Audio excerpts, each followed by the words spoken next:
Hey there, lovelies. Today I want to talk to you about success. Success obviously is not a new term, a new word.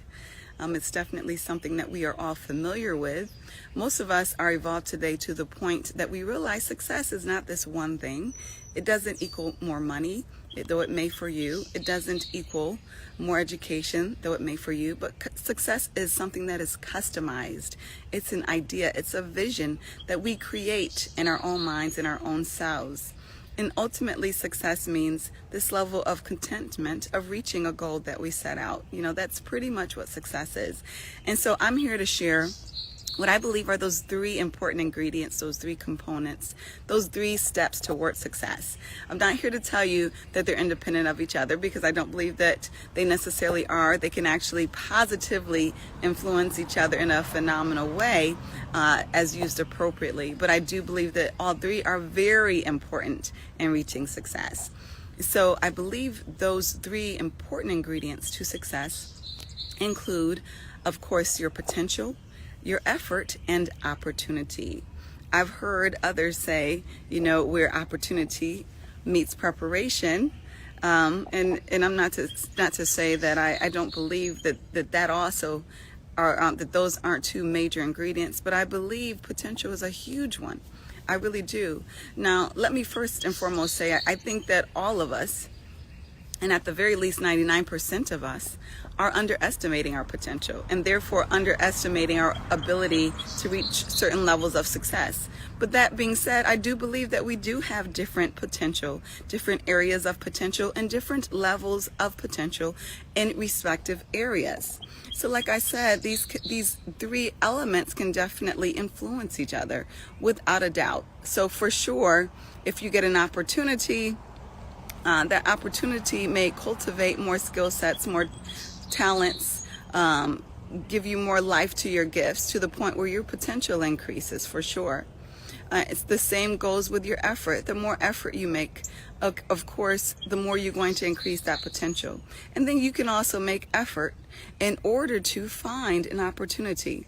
So that being said, I'm not here to tell you that they are mutually exclusive of each other. Definitely not. And they can definitely be interdependent and having an influence on each other. But I do think that they are all key ingredients. So let's talk a little bit about those and what they look like as they manifest, or, and that, for that matter, don't manifest in your life.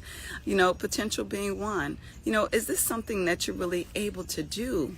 Do you have the capabilities, whether it's one, do you have the gifts? Was this something that you were just born doing, knocking it out the box? That's what potential looks like.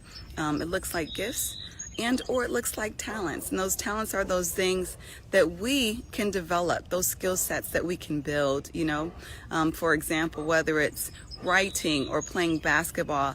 These are two things that you could be born with a significant number of gifts that are going to give you an advantage.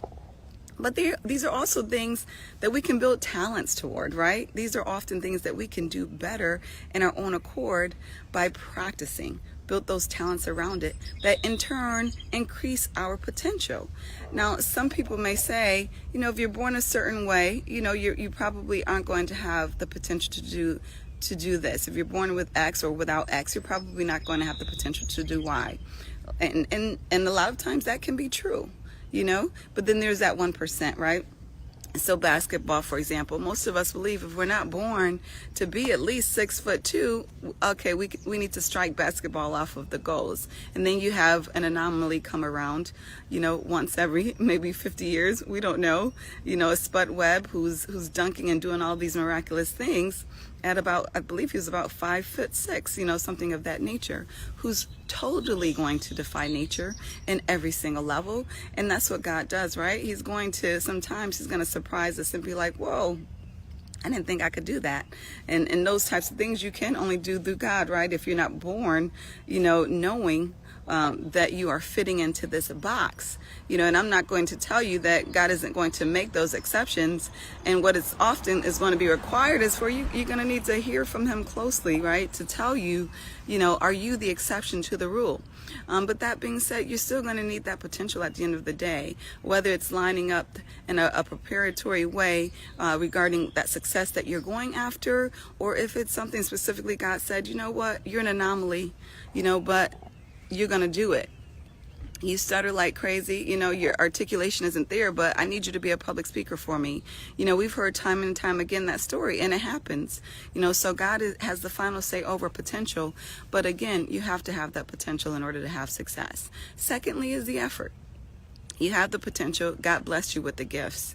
Are you lazy with the gifts? Now, if you're lazy with the gifts, 9 times out of 10, that success is not going to come. Now, you may have this miraculous, thing just land on your porch, and it happens sometimes. But 9 times out of 10, if you don't have the effort, success is not going to be there, even with the most phenomenal gifts. And we've seen it. We've seen people blow our minds away, whether it's with singing or the way that they calculate mathematics or the way that they make strategic decisions.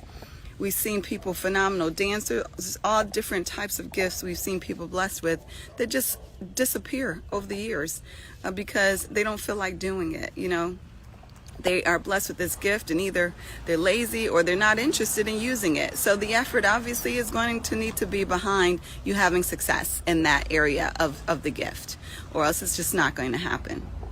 And then, thirdly, it's about opportunity, quite frankly. And this is something that a lot of us, we don't want to talk about. We want to believe, everybody has a fair shot, And it's just not the case. I'm not going to tell you that life is fair because I would be lying. I don't believe that, but I do believe we can work hard. We can hustle, to create our own opportunities. And we can definitely work hard and put that effort toward finding opportunities that's going to increase our opportunities for success, right? But I'm not going to tell you that everybody has the same level of opportunity because I just don't believe that. But I do believe that you can increase your chances and that you can definitely increase the opportunities that you have. You have tremendous influence over doing that and bettering your lives on every level. Again, going back to what I said earlier, that potential is phenomenal because it is something truly you can feed into. There's limits to it, but you can increase it. And the first thing goes to removing the limits that don't exist. Don't create imaginary limits on your potential. Don't create limits that God has not created on your potential. You have to feed yourself, with that positivity, with those positive affirmations and expectations, and that's going to significantly increase your odds. But again, those 3 ingredients are what I see as you having success in anything. Number 1, the potential. Number 2, the effort. And number 3, the opportunity. So I pray that you be blessed and that you receive those 3 ingredients where your success lies for you. And that you make it happen, whatever that is. Have a blessed day.